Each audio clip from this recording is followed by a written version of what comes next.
Omega Speedmaster tier list. But first of all, I'm not a watch expert. I'm just a massive nerd about watches. If you disagree, pop down into the comments. Tell me why. Just be nice about it, please. And whilst you're down there, why not like, subscribe, ding that bell icon so you never miss another video, and you could always click that join button. That would be amazing. We'd appreciate it. So, Omega. We wanted to do an Omega tier list. Micro brands have had this treatment. We've done watch brands. We've done Rolex, unfortunately. Then Tudor. Yeah, we've done Tudor. So we felt like Omega was next up. But when trying to set up this video, we realised Omega has a lot of bloody watches. Too many, far too many to do in one reasonably lengthed tier list. So we're going to be doing a Speedmaster one, we're going to be doing a Seamaster one, and if I can convince Terry, we're going to be doing a Constellation and a DeVille one as well. He's not that interested with doing that, but if you guys want to see that, pop down into the comments and let us know, okay? I can take it or leave it. He doesn't think we should, but if you guys really want to see it, it could happen. What do you think of that, Terry? It's a good idea. Yeah? It's a good idea. Okay, cool. So, let the people decide. Let the people decide. Democracy. No, this is not a democracy. This is an autocracy. Watch Yourself Media Limited has only 2 shares in the company. And one of them is mine, one of them is Terry's. You don't get a say. That's right, I'm looking into your souls.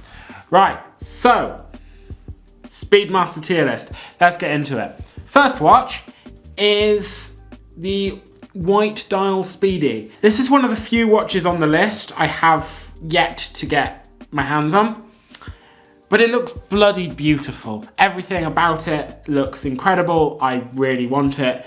Because I haven't put my hands on it and used it, but I love the look of it, I'm not going to put it in Godmaster. I just realised that's a play on words, Godmaster. Like yeah, Godmaster. It's a Godmaster watch. Yeah, well done, Terry. So I'm not going to put it in Godmaster, but it's going to go in banging. It looks like a banging watch. I just want to get my hands on it. The Dark Side of the Moon, 44.25mm in grey ceramic. That's also got a meteorite dial. Oh my God, this watch is beautiful. It's big, but it's so cool. With the meteorite dial on a Speedmaster, it's literally out of this world. Do you get it? Because it's like a Speedmaster moonwatch, meteorite dial. Dark Side of the Moon. Hey, no, this is a grey side of the moon because it's a grey watch. I'm gonna say this is a good watch. It's not on the level of the White Dial Speedy. It's simply not. Next up, we have a contentious watch. I don't know what to think of it. So there's a lot of Speedmasters. I have to get that out of the way. There's a lot of Speedmasters. There's a lot of references we haven't included. Even narrowing this down amongst the references, we've got 20-something references here. And that's not including a lot of colorways, a lot of different things. So this list is not, I repeat, is not exhaustive. However, we've tried to include a good range, and this is one of my least favorite Speedmasters. It's the Dark Side of the Moon in white ceramic. It's white. It's all white. So it looks like the new Snoopy, except being dozens and dozens of times more expensive. It's icky. That's my word for it. It's icky. Speedy in the bin. I'm not going to comment on the sort of people who would wear it. Because that would get you in trouble. Because that could get me in trouble. But I don't like that watch. It's got its merits, of course it has. I'm trying to be diplomatic here, but it's not for me. Can we all agree that's very diplomatic? It's not very nice. Don't know what voice that was. Gollum? Stupid white watch. What's white ceramic, precious? What's white ceramic? Apparently you guys like impressions, so I'm just gonna throw impressions out there now. It's like, okay. What is this video already? Next up, we have the Dark Side of the Moon. Now, my issue with the Dark Side of the Moon, like the full blacked out one, I think it looks really cool. I do think it looks really cool. But in terms of functionality, it's nil.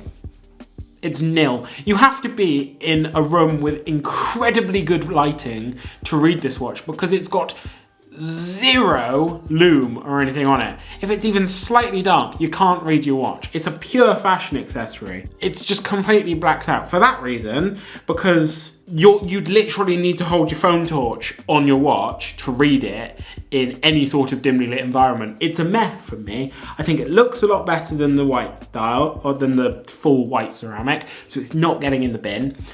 And I like the way this looks, but due to its moronic functionality, unfortunately, it's a meh from me.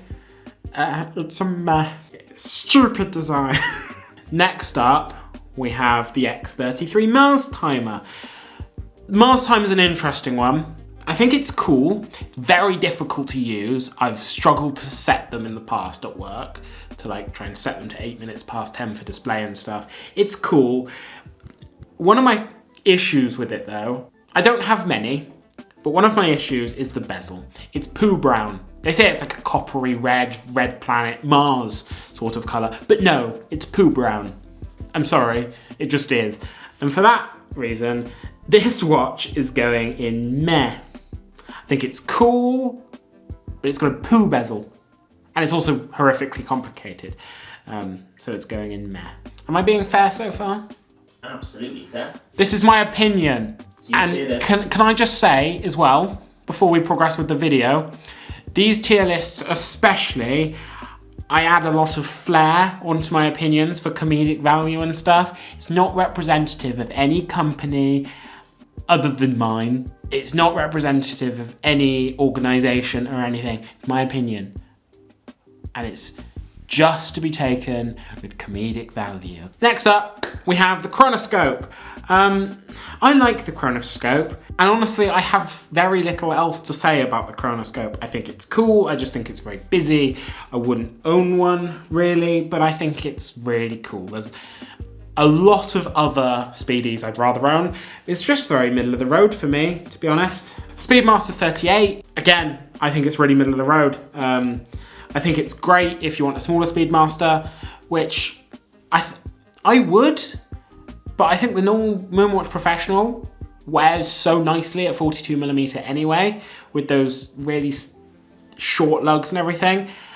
For me, it doesn't need a smaller version, but I get why some people would like it. I just think the Speedmaster 38 would be a lot better if we were in a thinner case. It's quite a chunky boy for a 38mm watch. It sits quite proud on the wrist. I also don't like the changes in the bezel design and stuff.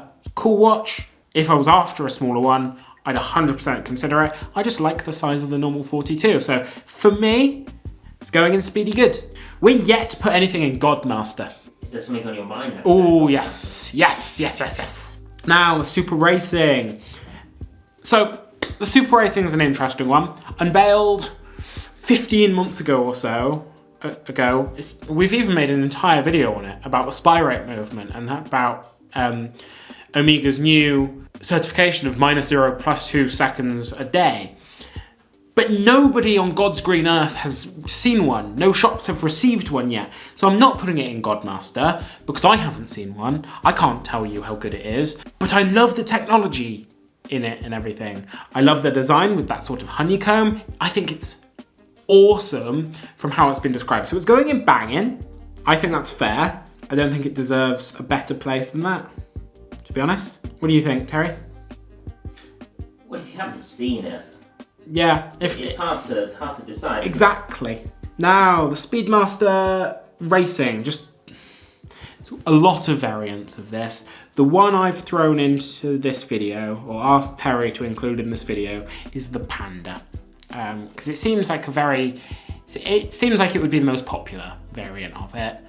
I have no idea what the most popular variant of the racing is, but this seems like it would be it. I'm not a big fan of the normal racing, to be honest. I don't think it adds anything really to a Speedmaster that I'd be very interested in. I don't like it. It's still got the old style bracelet and everything. So for me, it's a meh. It's a meh. Okay? And now we've got a few moon phases. Terry, you've seen some of these watches before. What's your opinion on the Speedmaster moon phase? They're all 44.25mm, so they're big boys. They are thick boys. I think it looks a bit busy. I'm inclined to agree. I think they're cool. I just think they're too big. They're also very expensive. I bet they are. They are very expensive. I think I prefer my moon phases on dress watches. Yeah, like a Master Ultra Thin from JLC. Yeah, the Portuguesa. Oh yeah, Portuguese moon phase. These watches, they're not true Speedmasters because they're not chronographs. They're calendar watches, which is cool. I like the concept of them. I just wish they'd make a smaller, slimmer version that was more dressy. Moon phase, especially one like this on crocodile leather or something, is meant to be dressy. And nowadays, they need to make a smaller version of this. It's more than 44mm and it's thick. They need to make a slimmer version of it, a smaller version of it. I'm sure they could for the modern watch market. That's my issue with it. So we've got 3 versions. I'm just gonna whack through them. So first of all, we have the yellow gold grey dial. It's actually one of my favorites. I'm gonna put that in Speedy Good. I think they're better on leather. So on leather, they can go on in the good category. On a bracelet though, I simply don't like the bracelet. Again, it's the old style bracelet. I am not a fan of the old Speedy bracelet. I think the Speedy's got so much better with the new bracelet. So on the new bracelet, it can go in meh. It can go in meh. Here's one of the interesting ones. It's one of the best-selling watches in Omega's catalogue, period. And it is the Moonwatch Professional Hesselite version. I had to explain to Terry what the difference between the Hesselite and the steel was. He thought it was just different bracelet. To be honest, I'm impressed he picked up the different bracelet from the pictures because it's actually tricky to tell. But no, the difference is, for everyone that's wondering, there are some aesthetic differences. For example, links 2 and 4 are polished on the sapphire version and they're brushed on the Hesselite version. The sapphire version has an applied gold or might be steel, I don't know, Omega logo. It's got a sapphire case back, so it's called the Sapphire Sandwich. And the Hesselite version is that historically accurate model because Hesselite is what they used on the watches that went to the moon for Apollo, and it was one small step for man, one giant leap for mankind, except it wasn't on the wrist of Neil Armstrong because he forgot his in the lunar capsule. So it got onto the surface of the moon when Buzz Aldrin stepped out. So yeah, woo. I'm gonna be contentious. I'm not a big fan of the Hesselite model. I understand it, 100% I understand it, because I think the case back is awesome. With that like stamped hippocampus thing, I think it's really cool. Just for me, I love the applied Omega logo, and having sapphire glass for me, for what I do in my watches, is invaluable. Having Hesselite would just make me worry too much. And when this is a £6,600 watch, I would just worry too much. So for me, I still think it's a banging watch. It's straight banging. Brother, hit the gritty. What am I doing? So it's still a straight banging watch. I just prefer the sapphire. And honestly, whilst we're on the subject, I'm gonna bring forward the sapphire version. For me, this is one of a couple watches that have ever been made that are perfect. We could probably make a video out of that. Perfect watches. Watches on which I wouldn't change a single aspect other than the price so I could buy them. Which I think is fair.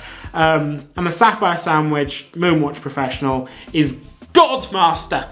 It's a Godmaster watch. I would get one in a heartbeat. I think it's one of the best watches ever made. I tip my hat to you, Mr. Omegle. Not Omega, Omegle. Why? I don't know. But yeah, perfect watch, beautiful, amazing, excellent. Next up, we have the first watch on this list that is like super luxury. That's not steel or just with a bit of gold in the bezel or something. And that's the Speedmaster 321 on canopus gold, white gold, Omega's special white gold formulation thing. 18 carat. It's about 80 grand, this watch. That's a lot. And that's because there's only like 2-3 people in all of Omega that are equipped and able to build this movement. And the 3-2-1 movement is the original Speedmaster movement from the 60s or from 50s/60s. So it's a beautiful, incredibly historically significant watch. For me though, this specific version with that gold bezel and everything as well, looks too similar to a Speedmaster 57. And at 10 times the price, I'd rather get a Speedmaster 57. I mean, if you want a 3-2-1 movement, you can, if you can find one, get the steel on steel Speedmaster 3-2-1 with a black bezel, so it actually looks functionally different. So for that reason, because you can only really tell when you hold it and turn it over, I'm gonna put it in. I'm gonna put it in meh. I think it's a cool watch, and the movement is out of this world. But yeah, it's a meh from me. It's a meh. It's a meh. It's a meh. Now the Speedmaster Mark II. I forgot to actually do any research on this. I actually don't know anything about the Speedmaster Mark II. Well, guys, the reason I don't know anything about the Speedmaster Mark II is because I don't know anyone that's a fan of it. I've picked one up, I've used one before, but I honestly don't know anyone that enjoys it, likes it. What it screams of is Omega had this massive success with the original Speedmaster, and then they were like, oh, let's make it more future-y and put it in this weird cushion case and stuff. And for me, it just didn't hit. It just really didn't hit. It's a good price at a pube over £5,000. I just think it's ugly as sin. I get why people would like it. It's got that neo-vintage look, but for me, it's not the right sort of neo-vintage. It's more 70s neo-vintage. I don't like that time period. It screams brutalist utilitarian to me, and I think that was the worst part of the latter half of the 20th century. It's a Milton Keynes watch. for me, it's not good. And if you're watching in another country that's not the UK, look up some of the buildings in Milton Keynes. They all make you vomit. And we can say that. Yeah, we can say that. There's a lot of brutalist architecture in my town, Swindon. It's gross. I'm not saying this watch is gross. It just reminds me of that sort of time period and that architecture. And it's a bit depressing to me. So many of the watches on this list are beautiful, and the Mark II for me is just forgettable and doesn't evoke anything really, other than just a bit of sadness for what could have been. Could have been a great watch. Unfortunately for me, it's not. So this watch is unfortunately going to have to get in the bin. I get why people would love it. It's iconic in its own right, but it's not for me, okay? So don't come at me. Speedy in the bin. Speedy in the bin. Speedy, Kobe, bin. Now we've got 4 watches in a row, all of which are very, very expensive, hyper luxury watches. Now, first of all is the Sedna Gold, so rose gold, Speedy, 42 mil, black dial and everything. I just think this is very, very... I'm not a big fan of it.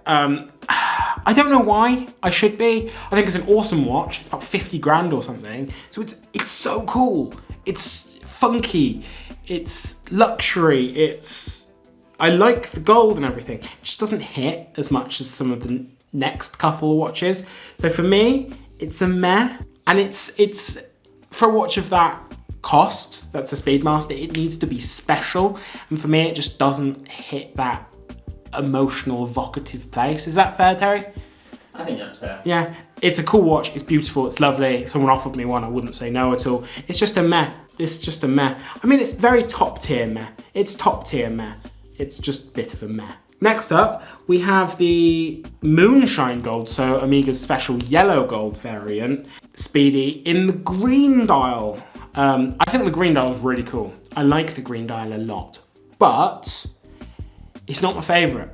It evokes a nice feeling from me. I think it's very nice. I think it's very cool. The green on the yellow is such a nice colour combo, and it's top tier speedy good. It's a speedy good master. But if we're gonna be serious, the best one is the Moonshine Gold Speedmaster Gold Panda. I love that watch. It's stunning. This is one of the nicest watches I think Omega make. It's beautiful. My favourite version of it is on the rubber strap, personally. I think I put it in my top 5 watches. It's beautiful. I've been hands-on with this watch on the rubber many times, and I love it. I prefer it on the rubber just because I believe the bracelet is a bit too bling. I still love it on the bracelet, but for 20 grand more, I don't think the bracelet's worth it. The rubber strap, though, makes this a perfect, ultra luxury, sporty, somehow as a solid gold watch, it's still understated. And the pandaness just makes it interesting to look at. I would do things for this watch. You could catch me on all fours asking for activities in exchange for this watch. And I phrase that in a very safe for work way, so you don't need to cut it out. But yeah, nice watch. Nice watch. And the last one is, it was the only white dial 42mm Speedmaster that was available in the collection before the new steel lacquered white dial Speedy came out. And I think it's really cool. I wouldn't put it on the level of the new white dial Speedy, so it's another Speedy good. It's another 50 grand watch. It doesn't have that interesting dial of the new lacquered white dial steel Speedmaster. It doesn't have the red text. The dial's just too white. It's got white hands, it's got white everything. The new lacquered white dial has black hour markers, black hands, it's got red text, so it looks more interesting, more sporty. So the Canopus Gold isn't on that level. Still think it's really cool though. And the Speedmaster 57, I think is excellent. I think it's an excellent watch. I think it's really cool. I think the range of colors that they do are really nice as well. They've got the black, the green, the blue, the red is really nice. I think that's an underrated option. I don't like the leather strap that they do this watch on. And I think this watch is too expensive compared to something like the normal Speedmaster Professional. I think these are like 8.8 on a bracelet, or 9, or above 9. Normal Speedmaster 7.5 on Sapphire. So I think it's a bit too expensive, but I still think it's an absolutely great watch that if you've got the money for, you couldn't go wrong with, especially if you want something with that 50s style, but updated materials and build quality. So I'm gonna put it in banging. That was just a split second choice. It's a banging watch. I think it's lovely. But yeah. Now the Caliber 321, steel on steel. We talked about the gold version of it earlier. This one has a black bezel, so I think it's nicer.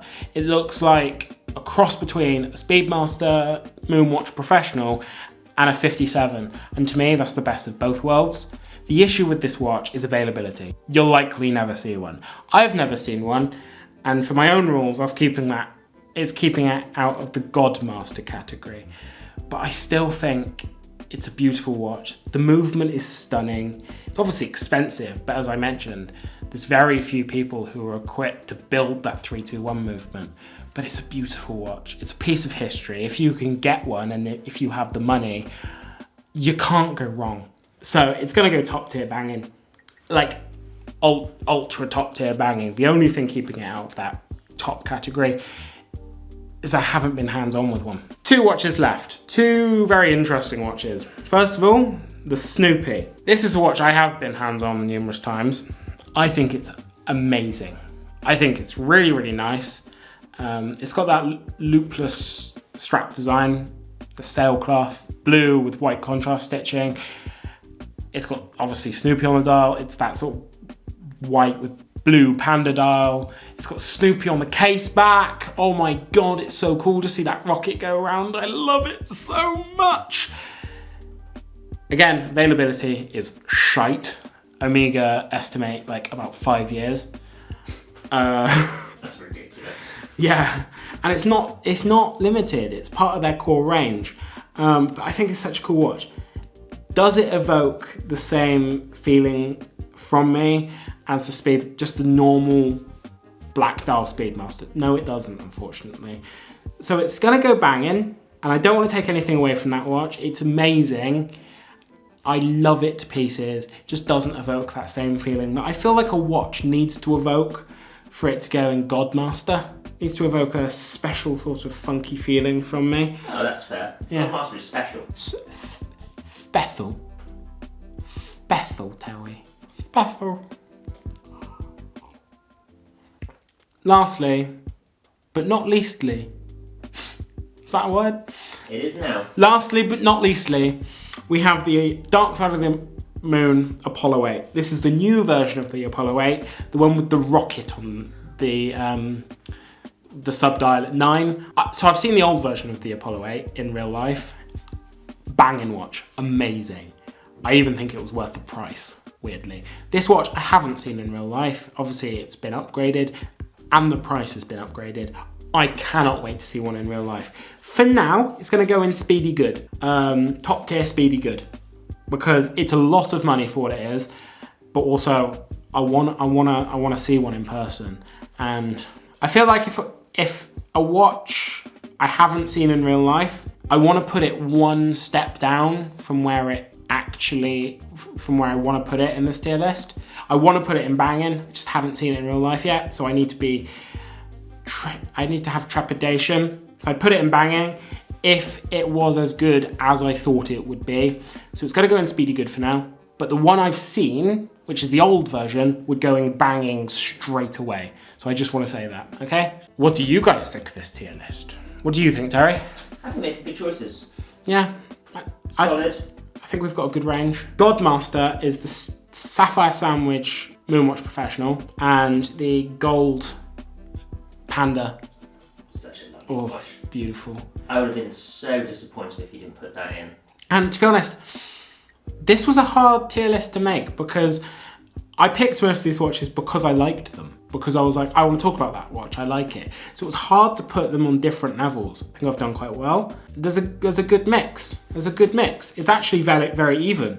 I've got 2 in the top, 2 in the bottom, 6 in the second from top and 6 in the second from bottom, and the most in the middle category. So it's a perfectly even split. Perfect tier list. What was the perfect tier list? Is it though? So what do you guys think? Do you love my list? Do you hate my list? Pop down into the comments, and whilst you're down there, let us know who you think is winning the rap beef. Is it Kendrick Lamar or is it Drake? What team are you on, Terry? 100% Drake. Drake? Drake, I wasn't even familiar with a single Drake song. Hotline Bling was about, or God's Plan, or I know. No, Hotline Bling was all I knew. I know he made an album called Certified Lover Boy.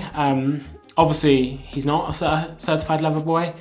As of the latest Kendrick diss, he's now a certified. Good job, Kendrick. You've buried the man. I just wanted to. That's all I've been seeing online, and I've been loving this beef. It's been amazing. This is like the first conversation that we've had on this channel that wasn't watch related, and I love this beef. It is so good. Anyway, whilst you're down in the comments, why not like, subscribe, ding that bell icon so you never miss another video. Why not click the join button? Because we'd love you if you did. And whilst we're on the subject, thanks very much to our channel members. You guys are amazing. See them on screen now. And to everyone else, watch yourselves.